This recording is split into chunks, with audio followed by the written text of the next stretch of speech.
Good morning all. A great pleasure to welcome you for this second day of EXPANDEO. I hope you did enjoy the first day of the event.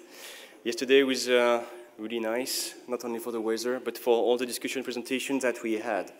We went through a lot of different topics regarding policy. We discussed about the Green Deal, the working group, how actions can be put in motion. So really interesting. We had as well a discussion about UN SDGs. But today, we will change a bit. It will be more interactive somehow. We will discuss about implementation. We will discuss about a roadmap. But to start, because most of the things that we are doing on the project we are involved in are related about Copernicus. Copernicus is really a key asset, a European component that bring a lot of value, not only to member states, but up to the citizen. Value that can be delivered not only in Europe, but worldwide. It's an asset for company. We can see that all the survey we do, that the interest from the private sector on Copernicus is higher every year. So I'm really pleased to open this second day with Ms. Elisabeth Hamdouch, Deputy Head of Unit of Copernicus. Please, Elisabeth, the floor is yours.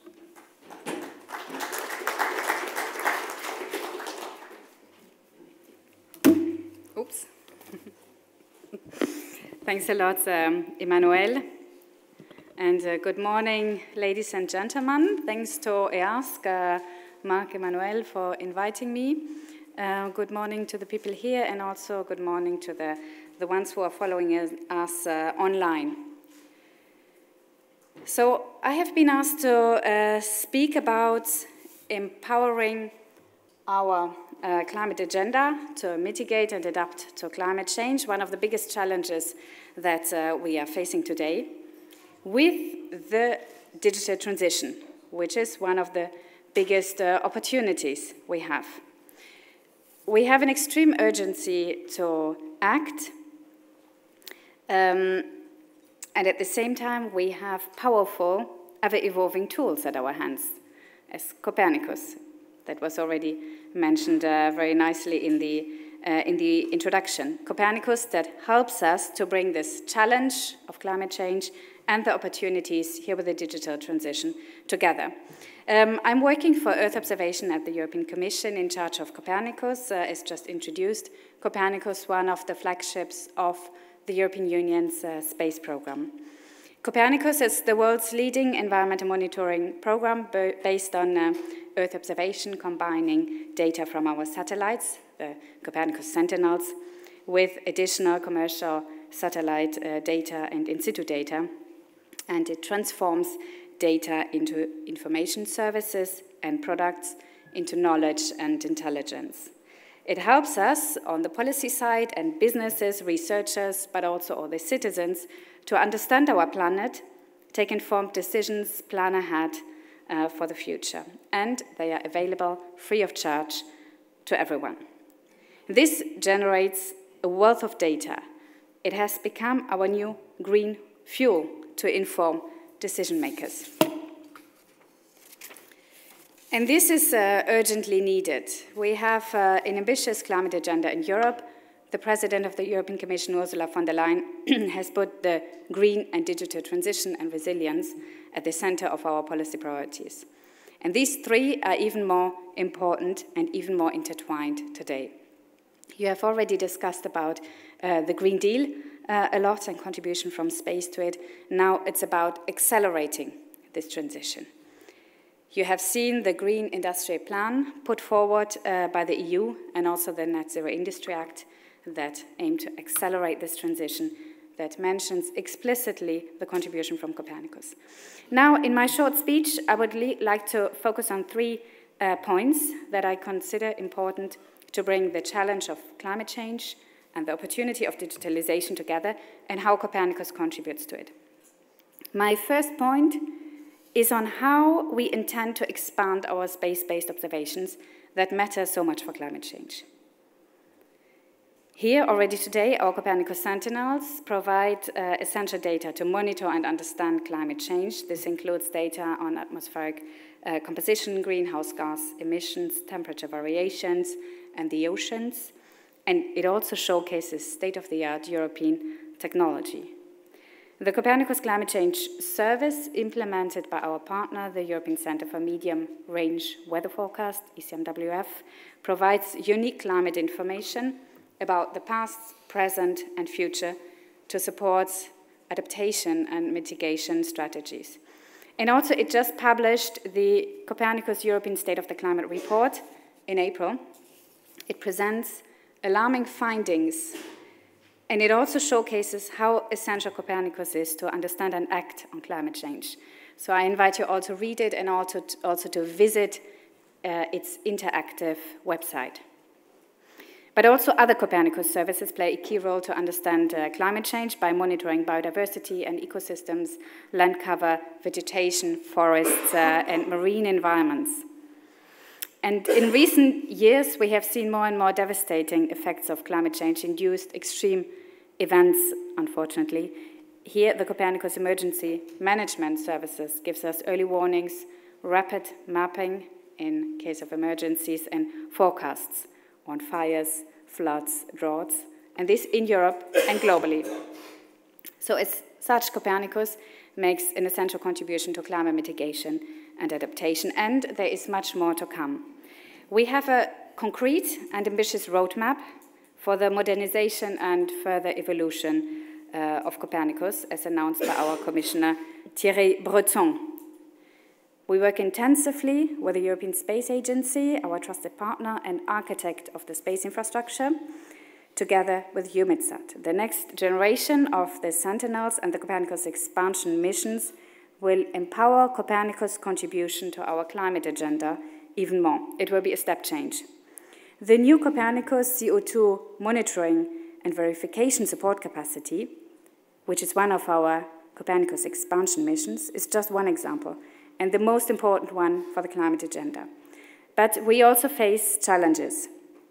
We have secured funding for 2 satellites for this very important CO2 monitoring mission, but not yet for 3. And 3 would make the system even more precise and more reliable. We also fully embrace the potential of commercial satellite missions from both established players, but also from emerging new European space companies. We have just onboarded 9 new space companies into Copernicus with our new dynamic purchasing system that we have put in place. And this also includes data that are important for climate change, such as monitoring of atmospheric composition. And here we act as an anchor customer and also as a facilitator for innovation, as we are now working with all the Copernicus services, including the Copernicus Climate Change Service, how to integrate them, so these companies and the new data that they provide, into our portfolio of trusted, high-quality information services and products. So this was my first point on how we intend to expand our space-based observations. Second point is on embracing new digital tools to exploit the data. Copernicus is one of the biggest generators of data worldwide, and our climate change service is an excellent example of how we embrace and push forward the possibilities that new digital tools offer to us. It features the Climate Data Store, providing a one-stop shop for quality-controlled data from Copernicus as well as third parties. It is empowered by capacities of supercomputers with a new high-performance computing center in Bologna, and it develops and applies its own state-of-the-art modeling and data analytics, complemented by artificial intelligence and machine learning. Also, on the digital side, we go beyond the scope of Copernicus. Copernicus is a significant contributor to another important initiative, Destination Earth, a flagship of the EU, driven forward by our friends in the Directorate General DG Connect, to create a highly accurate and interactive digital replica of the Earth digital twin. And here Copernicus feeds Destination Earth with data and information from our environmental services and supports the development of the digital twins on climate adaptation and extreme events, and also Copernicus contributes to the other digital twin for the oceans under the mission Restore Our Oceans and Waters. And to fully exploit our digital opportunities, we have also just revamped our data access system to give users first-class access to our data. This is the Copernicus data space ecosystem. The contract was signed in December for a quite long time, 6 to 10 years, in order to build a long-term relationship with the user communities. Through this new portal, we are set to provide advanced services and data processing, allowing anyone, public authorities, businesses, researchers, citizens, to set up their own services on top of this new infrastructure, hence the name ecosystem. So users can develop their own services within this infrastructure. Most of the advanced exploitation features will be made available very soon, on 1st of July, so watch out for that. The Sentinel data will be made directly and immediately available to users, about 35 petabytes of data immediately available initially, on which users will be able to apply advanced algorithms without the need to download the data. And also a new data traceability service will ensure trust in the authenticity of the data. And this is a very important consideration for climate change data, where facts and scientific evidence, but also trust and transparency are more important than ever. But you will hear much more about the Copernicus data space ecosystem in the next session.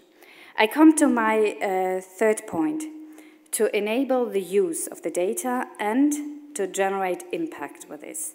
So I talked already about expanding our observations and embracing new digital tools. But to truly empower our climate agenda with Copernicus, we need to go one step further, to be close to our users and promote its use in the various domains. Only like this, our beautiful satellite constellation and information services will have a real impact. For the climate change agenda, we are working intensely and in a forward-looking manner with our international partners and in international fora to prepare for the uptake of the data from our new Copernicus CO2 monitoring and verification capacity. It will quantify CO2 anthropogenic emissions in the context of the Paris Agreement and the United Nations Framework Conventions on Climate Change. And we have a lot to offer. As our data cover the globe, we make them freely accessible to all. This is an enormous contribution to fighting climate change and helping to meet international commitments. And likewise, we are also enabling the use of Copernicus data and information in EU laws, ranging from deforestation-free value chains, water and air quality legislation to the Net Zero Industry Act that I mentioned already, and agriculture. And we also feed a thriving downstream market of European businesses with high-quality, continuous data on which they can build business models and applications. And here we have new support from our agency for the EU space program, EU SPA. As such, businesses can grow their market and play a key role in providing solutions to climate mitigation and adaptation. And they showcase how Copernicus brings together the challenge of climate change with the opportunities of the new digital area. You might have seen that Copernicus just celebrated its 25th anniversary under the auspices of the Swedish presidency of the European Union in Stockholm. And you see that we have embarked on an ambitious journey where Copernicus is at the heart of empowering our climate agenda with a digital transition. And I would like to thank you all as our stakeholders, users, and supporters of Copernicus. It's also thanks to such a strong community of providers of Earth observation data and users of Earth observation data, as we see it here today, that make it as impactful and important as it is. Thanks a lot.